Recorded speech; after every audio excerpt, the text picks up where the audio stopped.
to the motion, and I'm going to suggest that the reason that you hear filibustering about the bridge, which of course we all agree the opening is a good thing, is because they don't want to actually talk about the motion. So let's get back right into the motion, because it's a good motion about governance and about what Canadians deserve to know.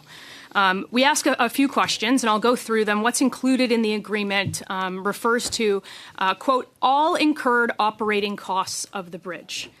The problem is the agreement never defines this. Whether it's public or not, it is deliberately left vague. That's what we're asking. Reporters pushed officials on this. And the closest thing to a definition we got was the Prime Minister's office describing things like toll booths or maintenance or snow remover, but we don't actually know. And that's exactly why we've brought this committee forward. Most notably, the new text of the motion doesn't define operating costs. It doesn't mention Canada's debt, which is the crux of all of these outstanding questions that Canadians want answers to. He's implied debt repayment comes off the top before any split, but the text doesn't say that either. And that's why the question about governance is the first question that we have in the motion. I know that the members opposite have referred to this being a public document, and I hope that they've read it so they can follow along. Let's go to Clause 2, a question about Clause 2 about what objects, quote, objects mean of the Canada-U.S. Economic Development Fund. There is nothing specific in it. It is a placeholder. The clause just says that Canada and the U.S. will, quote, reasonably agree and on the fund's objects later. That's with only that being that they must benefit the United States and Canada-U.S. trade. So that's as clear as mud, which is exactly why we use Parliament and this committee to get to the bottom of this with officials. We'll go to the third piece. It's Clause 3.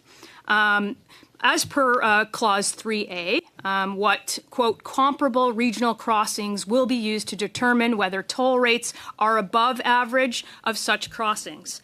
The agreement doesn't name them. That's the problem. That's what we want to hear from officials, from ministers, from those who were responsible for negotiating this agreement. This is, it's just a phrase in the agreement. Average comparable regional crossings. It's a benchmark without listing the crossings count.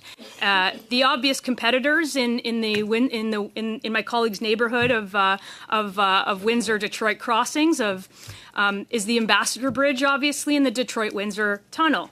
And since the Windsor-Detroit Bridge Authority has set the toll rates for cars and commercial vehicles, since those are below the privately owned competitor, which is the Ambassador Bridge, which we now know are friends of President Trump, they're charging $8 for personal vehicles versus $14 on the Ambassador Bridge. But comparable isn't fully defined. So that's a built-in point for future disagreement. That's exactly what we want officials to answer. And none of this has been answered by any of the government members on this committee.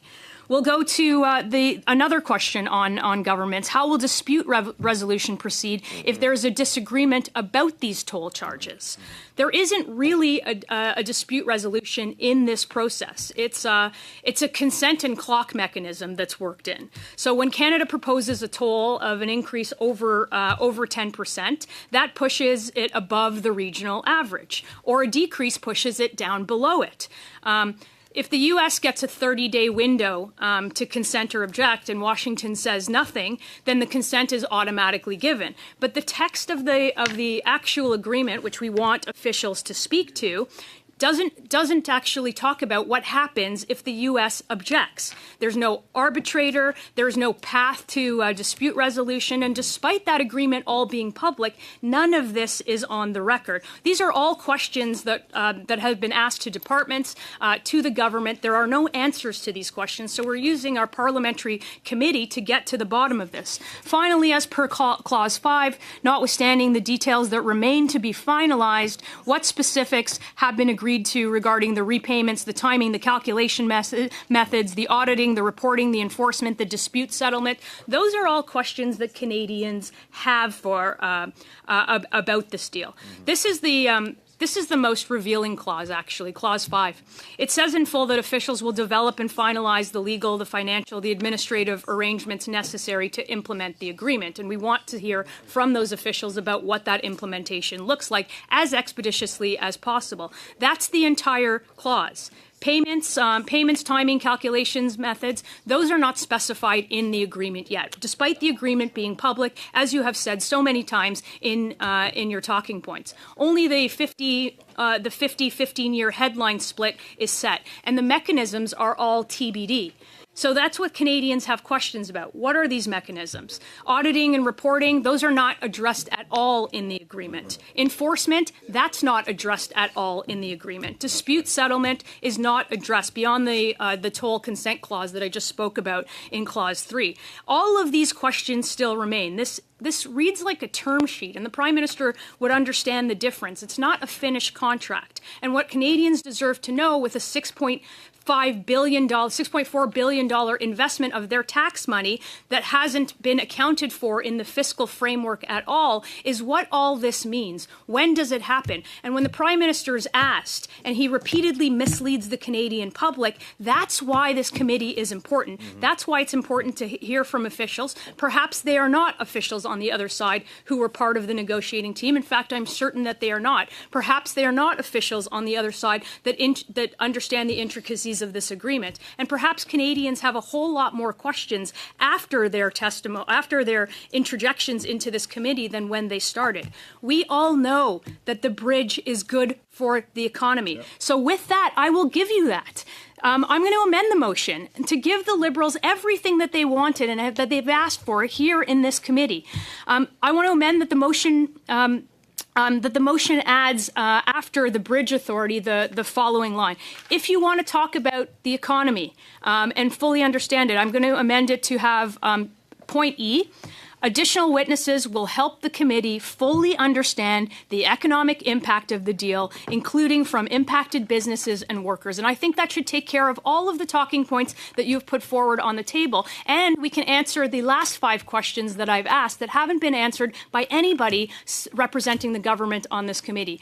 Questions that I think the Canadians want to know, and questions that are still outstanding after continued misleading statements by the Prime Minister. Mr. Chair, the motion and the amendment were obviously there so that the government could have some comfort. This was written, the whole motion, including the amendment, was written to give members of the Liberal Party a little bit of comfort. Now, maybe cold comfort, but it still was comfort that they could have something where they could talk about.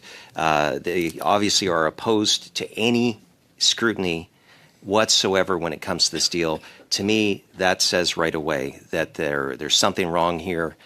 They've known it from the beginning of it. The fact that they wouldn't mention or speak to the motion or rarely even the amendment itself just shows that they are opposed. So I just would encourage all members, vote. I would encourage you to vote for it, but let's just get to a vote. Let's let democracy happen here. Let's let our constituents know whether or not we are with them and transparency in doing our jobs, or that we'll just to be cynical about it and vote against it because you want to cover for the government. The floor is yours. Thanks, Mr. Elvis.